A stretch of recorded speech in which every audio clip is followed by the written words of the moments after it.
जो है ना हमारे को तनख्वाह नहीं मिल रही है। तनख्वाह उतनी क्योंकि 18,000 रुपये इनके नाम से आ रहा है और इनको दिया जा रहा है 9,000 रुपये, 10,000 रुपये। वैसे सिक्योरिटी वालों का हाल है, उनको भी 20-20 लाख हजार रुपये जो है वहाँ से मिल रहा है और आगे डिस्ट्रीब्यूट हो रहा है उनको 10,000, 11,000। इस प्रकार से मैं कहना चाहूँगा ये बड़े पैमाने पे जो लूटपाट हो रही है, उस लूटपाट को ध्यान में रख के हमने ये चीज़ें जो है वो सामने लेके आए हैं। लेकिन आप तो बेईमानों के सरदार बन गए, जिन्होंने लूटपाट मचा रखी है। उन लोगों के बारे में उनके संरक्षण के लिए आप जो है वो विधानसभा के अंदर और बाहर अपनी बात कर रहे हैं, मुखर हो रहे हैं। इसलिए मैं कहना चाहता हूँ कि आज की तारीख में अगर देखा जाए ये सारी चीज़ें मैं आपके सामने इसलिए लाना चाह रहा हूँ कि आज मान लो नड्डा जी जो है, नड्डा जी का इतिहास ही उठा लो। अब जो नड्डा जी हिमाचल प्रदेश के स्वास्थ्य मंत्री बने और उनसे पहले स्वास्थ्य मंत्री मैं रहा हूँ। स्वास्थ्य विभाग में इन्होंने वो करामात करी कि जिसके बारे में बाकायदा तौर पे चार्जशीट बनी थी उसमें भी आया था। और फिर मैं कहना चाहूँगा कि इन्होंने कोई 10-12 करोड़ रुपए का घोटाला ये किया कि इन्होंने परचेज करी केयर ऑफ सुपर बाजार न्यू दिल्ली और वहाँ से एक कंपनी बनाई। किस रिश्तेदार की कंपनी थी ये तो नड्डा जी जाने, लेकिन उसमें एक सुखराम चौहान जो डायरेक्टर होते थे उनको बली बनाया गया। आज की तारीख में ना उनको पेंशन मिलती है और 5-6 केस जो है ना वो सुखराम आज की तारीख में भी भुगत रहे हैं। मैं ये कहना चाहता हूँ कि जब आप स्वास्थ्य मंत्री थे, आपने जो है वो जो 10-12 करोड़ रुपए का घोटाला किया, केयर ऑफ सुपर बाजार जो है आपने दवाइयाँ और उपकरण खरीदे, तो उसमें पंडित सुखराम जी दिल्ली में मंत्री थे, विभाग उनके पास था।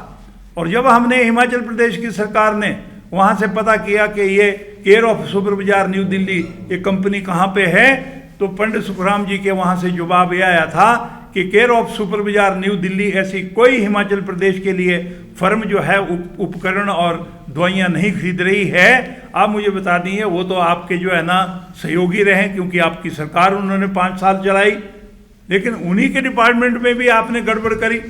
उसके बाद दिल्ली में क्या क्या हुआ तो वो आप बता दो। मैं ये कहना चाहता हूँ कि कारण क्या है, आपको वो ऑफिसर अच्छे लगते हैं जिन्होंने या तो चुनाव में गड़बड़ करी हो। मैं और बम्बर ठाकुर जी जो है ना वो आपके सामने यहाँ पे है।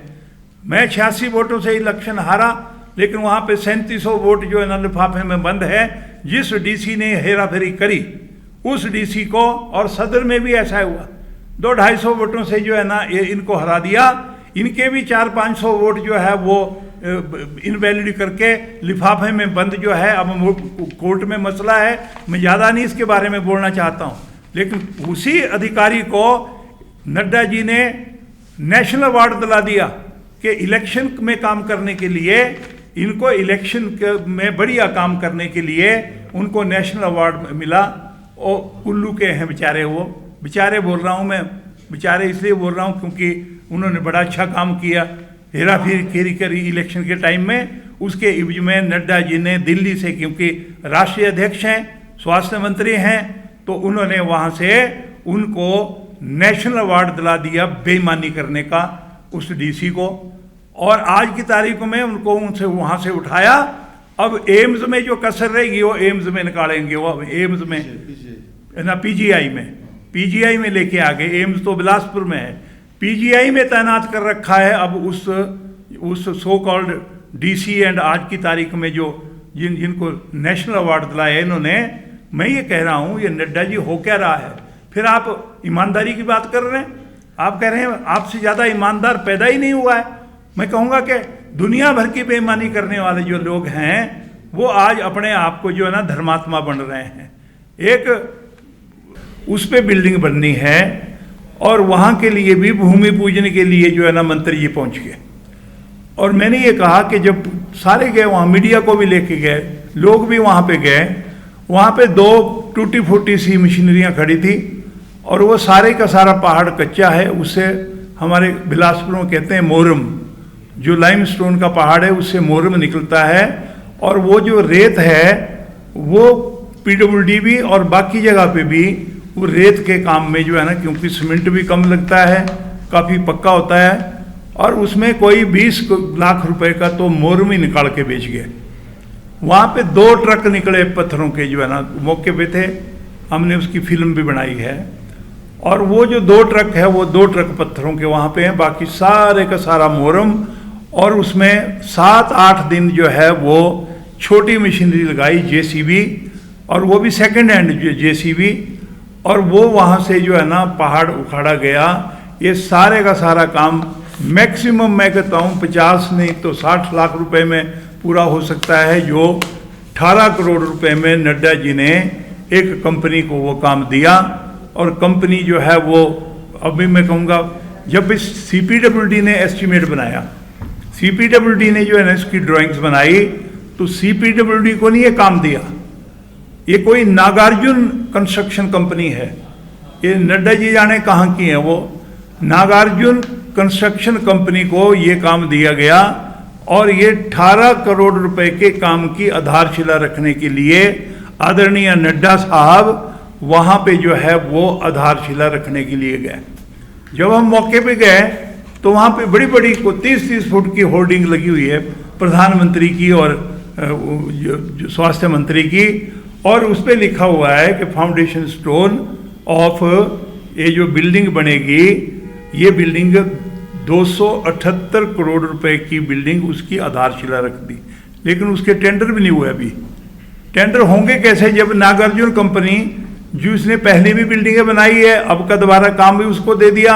18 करोड़ रुपए का जो है ना, मुझे तो कहूँगा उस कंपनी को ये सीड मनी होगी कि तुम काम करो, सारा लूटपाट करो, और दोबारा से जो है ना वो अब 278 करोड़ रुपए का काम ये इस कंपनी को दे दिया है। मैं और पूछना चाहूँगा नड्डा साहब से, जहाँ पे एम्स बना है, मुझे बताओ, जो है ना, आप लोगों से भी निवेदन करना चाहूँगा, आप चलो वहाँ पे देखें।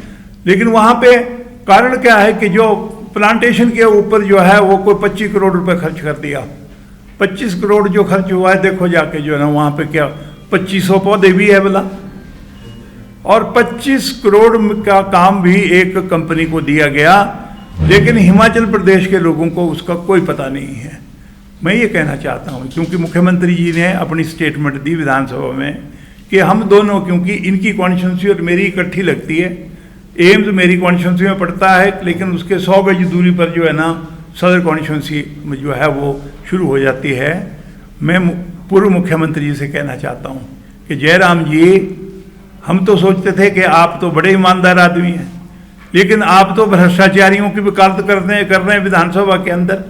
इसका मतलब हमारा जो एक ऐसा प्रभाव था आपके बारे में दिमाग में कि भाई जयराम जी बड़े ईमानदार आदमी हैं, तो आप तो वहाँ बेईमानों की जो है वो मदद कर रहे हैं वहाँ पे, और आप ये कह रहे हैं कि रामलाल ठाकुर और ये जो हमारे बम्बर जी ये जो है ना ये गलत बयानबाजी कर रहे हैं। मैं ये कहना चाहता हूँ, हम तथ्यों को लेके बोल रहे हैं। हम ये कह रहे हैं कि आपने जो किया है ये क्या कितना सही है कितना गलत है, ये तो आप लोगों को बताएं। ये नेशनल मनी है, मैं आपसे कहना चाहता हूँ। ये पैसा जो है वो किसी का प्राइवेट कंपनी का नहीं है, ये भारतवर्ष के लोगों का पैसा है, जो टैक्स से पैसा हमारे को आता है, और उसको हम कहाँ यूज़ करते हैं उसके बारे में जो सरकार है उसको और जितने भी अधिकारी है उनको ये सोच के जो है वो सारा काम जो है वो करना चाहिए।